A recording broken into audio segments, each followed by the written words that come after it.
Good morning class 12। हम लोग नमक अध्याय को पढ़ रहे हैं, नमक कहानी को पढ़ रहे हैं।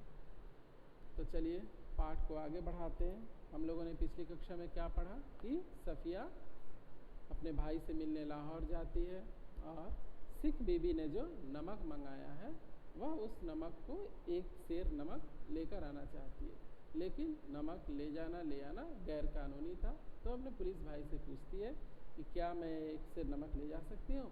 तो कहता है क्यों, ये तो गैर कानूनी है। तो कहती है बस। ये उसने पुलिस अफसर ने और कहा कि तुम लोगों को तो हिस्से में बहुत ज़्यादा नमक मिला था, तो झुझला जाती है कि मुझे हिस्से बकरे से कोई मतलब नहीं है, तुम बोलो नमक ले जा सकती हो कि नहीं, क्योंकि मेरी माँ ने मांगा है। वो आश्चर्यचकित रह जाता है कि माँ तो आज़ादी के पहले ही मर गई थी, जब बंटवारा हुआ था उससे पहले ही मर गई थी, तो फिर ये किस माँ की बात कर रही है। अब पाठ को आगे बढ़ाते हैं और पढ़ते हैं। नमक जरा नरमी से समझाने के अंदाज में बोला, देखिए बाजी, आपको कस्टम से गुजरना है और अगर एक भी चीज़ ऐसी वैसी निकल आई तो आपके सामान की चिंदी चिंदी बिखेर देंगे कस्टम वाले। यानी अगर कोई भी ऐसी चीज़ वहाँ जब वो जांच पड़ताल आपकी माफ़ कीजिएगा आपके सामान की करेंगे, तो अगर कुछ भी ऐसा वैसा मिल गया तो पूरा सामान वो बिखेर देंगे, उसके परखच्चे उड़ा देंगे, सब तोड़ फोड़ करके चेक करेंगे क्या है क्या नहीं है। तो उससे अच्छा है ना ही ले जाए। कानून जो यानी कानून के अनुसार नमक ले जाना गैर कानूनी है। वह बिगड़ कर बोली, निकल जाने माफ़ कीजिएगा निकल आने का क्या मतलब है? मैं क्या चोरी से ले जाऊंगी, छिपा के ले जाऊंगी? मैं तो दिखा के जता के ले जाऊंगी। यानी मुझे चोरी छिपे नहीं ले जाना है, मैं बता के ले जाऊंगी कि मैं नमक लेके जा रही हूँ। भाई यह तो आप बहुत ही गलत बात करेंगी। वो पुलिस अफसर भाई क्या कहता है कि देखिए आप गलत करेंगी, यहाँ से नमक ले जाना गैर कानूनी है। कानून, वो बार बार कानून की बात करता है और सफ़िया झुझला जाती है। अरे फिर वही कानून कानून कहे जाते हो, क्या सब कुछ कानून हुक्म के ही होते हैं? यानी ये सारे कानून केवल हुक्मरानों के होते हैं जो शासन में बैठे हैं? क्या गरीब लोगों के लिए कोई हुक्म नहीं, कोई कानून नहीं होता? तो कहती है कि सारे कानून क्या हुक्म के ही होते हैं? कुछ मोहब्बत, मुरव्वत, आदमियत, इंसानियत के नहीं होते? ये सारी चीज़ें क्या बेमानी चीज़ें हैं? ये बेमानी नहीं है, ये सारी चीज़ें उनसे ज़्यादा महत्वपूर्ण है। इंसानियत, मोहब्बत ये कानून से भी बड़ी चीज़ें हैं। कानून अपनी जगह है, ये सारी चीज़ें अपनी जगह हैं। ये लोगों को जोड़ने का काम करती हैं। आखिर कस्टम वाले भी तो इंसान ही होते हैं, कोई मशीन तो नहीं होते। यानी कस्टम वाले में क्या इंसान नहीं होते, वो मशीन होते हैं? उनका दिल नहीं होता, उनमें की इंसानियत नहीं होती, उनमें आदमियत नहीं होती है? क्या उनमें मोहब्बत नहीं होती? ये सारी बातें सफ़िया कह रही है कि वो भी इंसान ही है, वो समझेंगे, इंसान की भावना को वो समझेंगे। हाँ, वे मशीन तो नहीं होते, पर मैं आपको यकीन दिलाता हूँ वो शायर भी नहीं होते।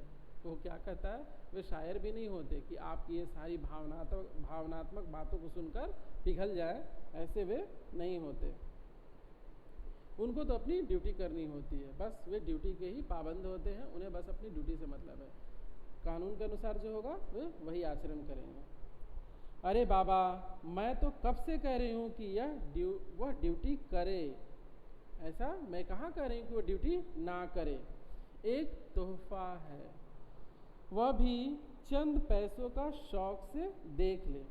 कोई सोना चांदी नहीं है, स्मगल की हुई चीज़ नहीं है, ब्लैक मार्केट का माल नहीं है। ये नमक जो मैं थोड़ा ले जा रही हूँ ये गलत चीज़ नहीं है, सोना चांदी लेके जा रही हूँ, स्मगलिंग कर रही हूँ या ये उसका व्यापार कर रही हूँ, ऐसा तो मैं कुछ नहीं कर रही हूँ, ब्लैक मार्केटिंग में नहीं कर रही हूँ।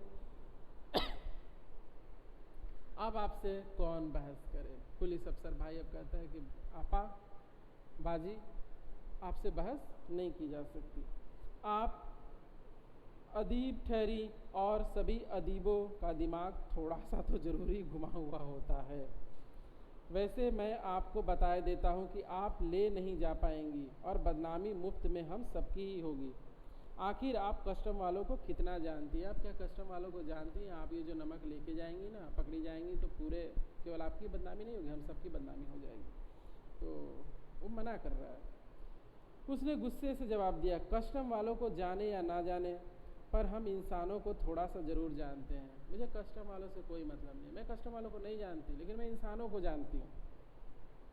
और रही दिमाग की बात, तो अगर सभी लोगों का दिमाग हम अदीबों की तरह घूमा हुआ होता तो यह दुनिया कुछ बेहतर ही जगह हो जाती भैया। भैया अगर हम जैसे लोगों की तरह होती ना ये दुनिया, तो दुनिया बेहतर होती। मारे गुस्से के उसके आंखों से आंसू बहने लगे थे। उसका भाई सिर हिलाकर चुप हो गया, वह भी अब कुछ नहीं बोल पा रहा था। अगले रोज 2 बजे, माफ कीजिएगा, अगले रोज 2 बजे दिन में उसे रवाना होना था। सुबह के लिए बहुत व्यस्त कार्यक्रम बन चुका था, इसलिए उसे सारी पैकिंग रात में ही करनी पड़ी। कमरे का दरवाज़ा अंदर से बंद करके वह सामान बांधने लगी। इधर उधर फैली हुई चीज़ें धीरे धीरे सिमटकर सूटकेस और बिस्तर बंद में चली गई। सिर्फ 2 चीज़ें रह गई। एक तो वह छोटी सी टोकरी जिसमें कीनू थे, एक दोस्त का तोहफा संतरे और माल्टे को मिलाकर पैदा किया गया फल, माल्टे की तरह रंगीन और मीठा, संतरे की तरह नाजुक, और दूसरी थी वह नमक की पुड़िया। यानी वो 2 चीज़ें बस अब पैक करनी बाकी थी। अब तक सफ़िया का गुस्सा उतर चुका था। भावना के स्थान पर बुद्धि धीरे धीरे उस पर हावी हो रही थी। अभी तक वो क्या थी, भावनात्मक हो गई थी और सारी बातें भावना के वशीभूत होकर सोच रही थी, लेकिन अब उसकी भावनाएं दबने लगी और दिमाग उस पर हावी होने लगा।